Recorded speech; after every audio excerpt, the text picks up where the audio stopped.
Welcome to The Inner Beacon. I am your host, Marisa. I'm a Canadian girl mama of two, business owner, flight attendant, and a certified self-love coach. You are in the right place if you are ready to lead your life from within, to reconnect with your intuition, trust yourself deeply, and reclaim your power. My goal and intention here is to inspire and empower you. And for fun, I might even add some flight attendant content and travel tips. And I'm so glad you're here. So let's dive into today's episode. All right, guys, today I intend to get real vulnerable and share my journey with my relationship with my body, my health, PCOS, and the journey into motherhood and beyond to where I am now. This particular year, I've chosen the word becoming as my word of the year, and I truly feel like it's been a huge part of taking my power back in my health. And I'm going to start with a little background story. The story starts when I was 16. At one point, I had my period for 9 months, off and on, but mostly on.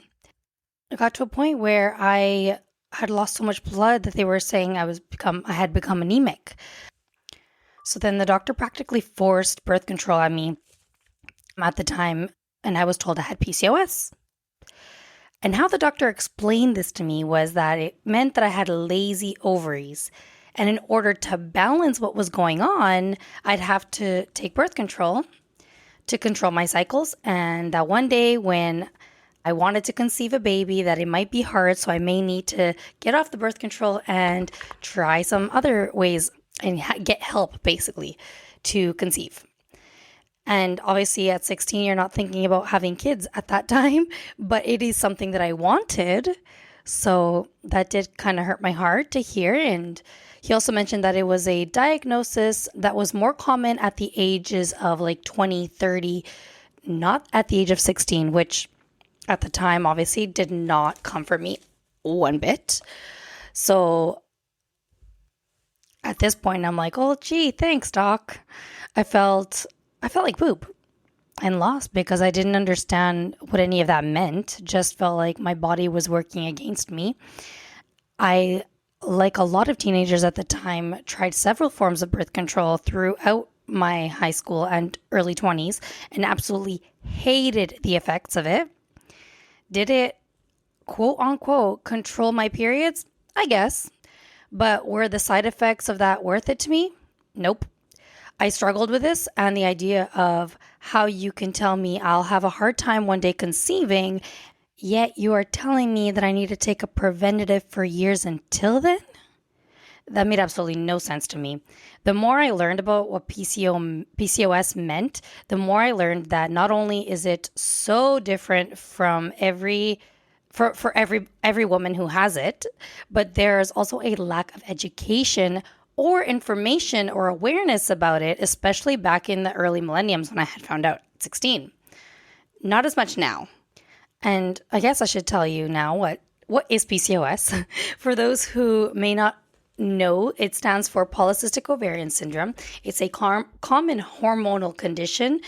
Its core being a hormonal imbalance, especially involving higher than typical levels of androgen, which can disrupt ovulation and menstrual cycles.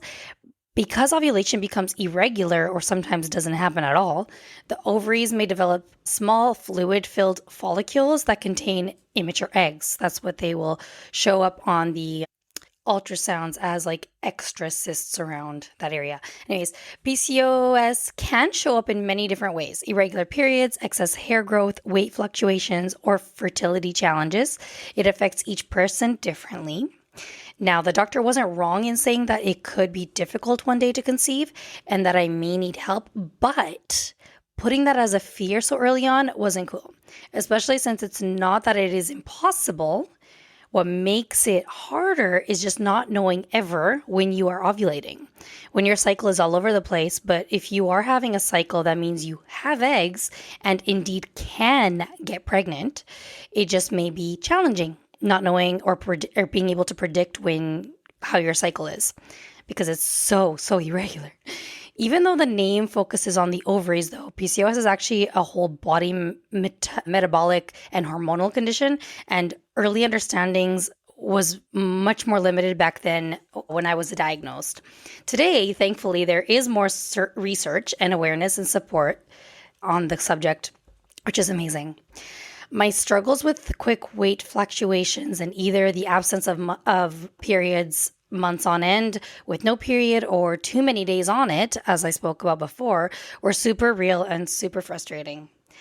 Feeling out of control was my daily, and with those battles for years in my early 20s, I was really done with how crazy birth control brought or made me feel. I've tried different ones and different alternatives. What I felt more than anything was that it was just putting a band-aid on the situation and potentially actually putting or causing more harm than good. So that inner ping pinged and I listened and I stopped and I looked for alternative ways. What I did learn that always really did help my cycles was being active. So working out, going on hikes, hot yoga has been a huge thing in my journey. Another thing that was really helpful was infrared sauna time. This, I think, helped because I was letting my body rid toxins and work properly. Both exercise and heat therapy have actually scientific evidence showing they can improve key drivers of PCOS, especially in insulin resistance, inflammation, stress hormones, and ovulatory function, which in turn can make cycles more regular. And from that, I started making changes in my diet to match, and overall, it did help a lot. Now, not saying it was smooth sailing from there, as life changes had me on good terms and not so great routines, and also out of balance with these changes at times.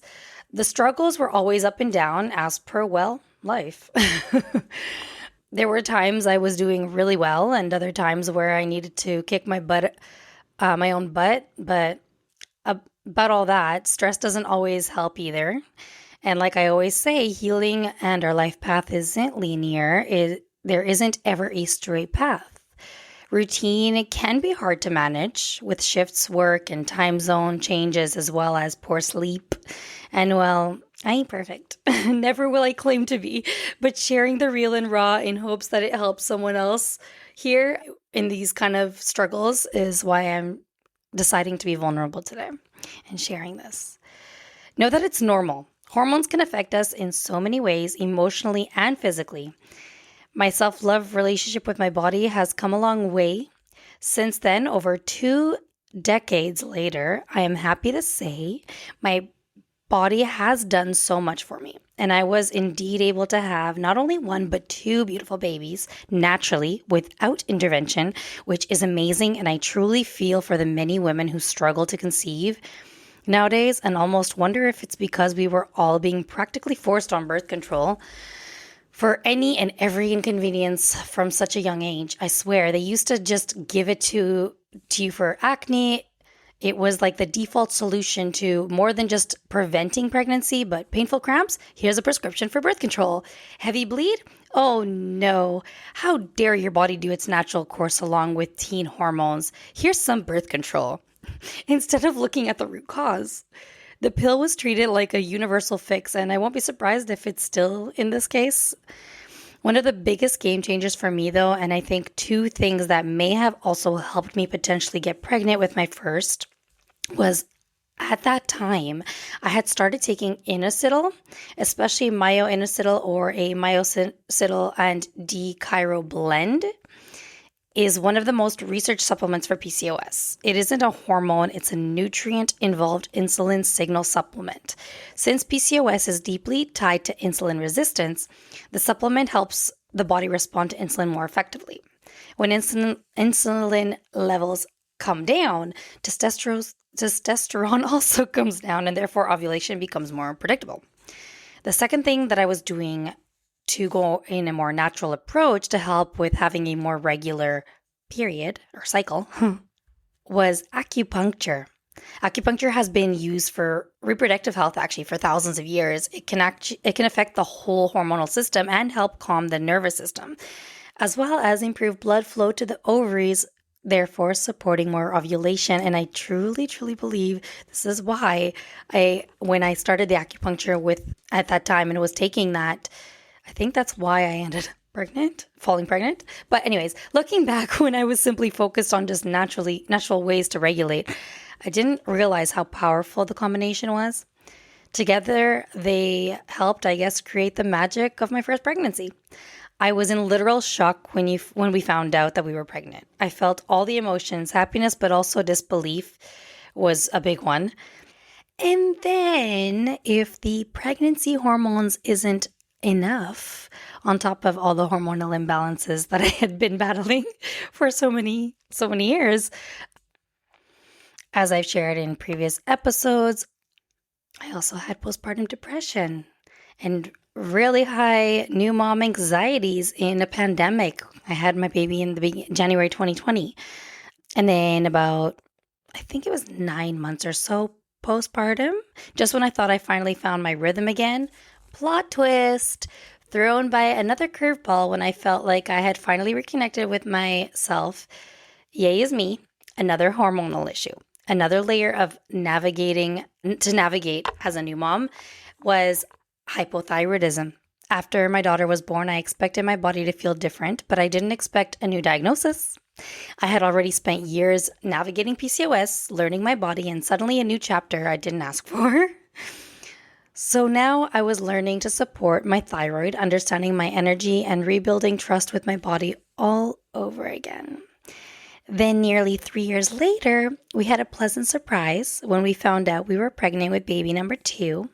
I can definitely say that postpartum with my first and my delivery was all a very positive one. However, there was a significant weight gain with my second pregnancy and a little bit complications, which I honestly think if I didn't advocate for myself in getting induced when I did, I think that my delivery would have been a little bit scarier because I did fall 5 days postpartum into a postpartum preeclampsia situation, which I'm about to talk about. But had that happened during my pregnancy with the baby still in me, I could have had an emergency C-section, and that would have not been good because it would be a lot of stress for the baby too. So I'm glad that I did advocate when what was going on to be induced when I did at 38 weeks for baby number 2, and then I had a natural birth.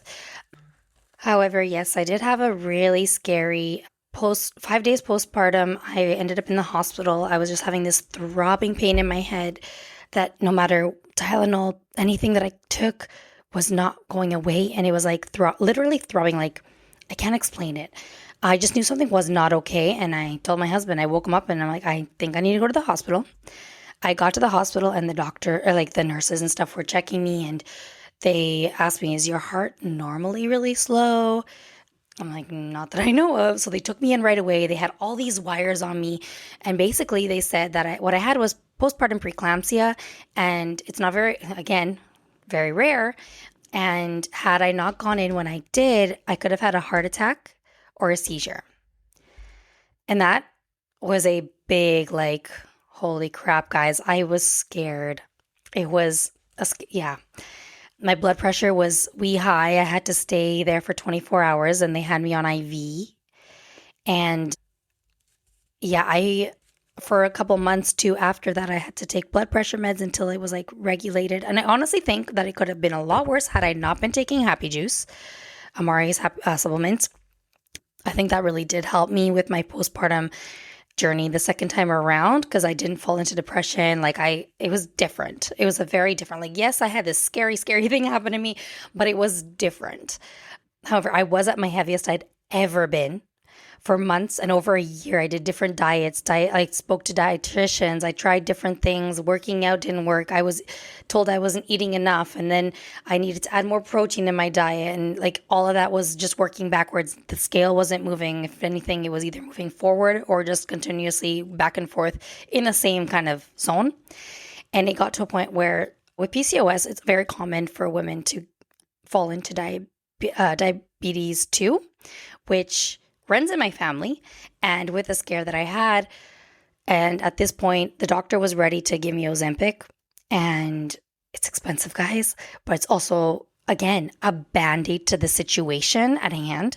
And the long run is I want to live strong. I want to live in a long enough, happy life in order to be able to still see my great grandchildren one day. You know what I mean? So I was again looking for natural ways. And my mom actually at the time started doing this thing, a pink drink with Plexus.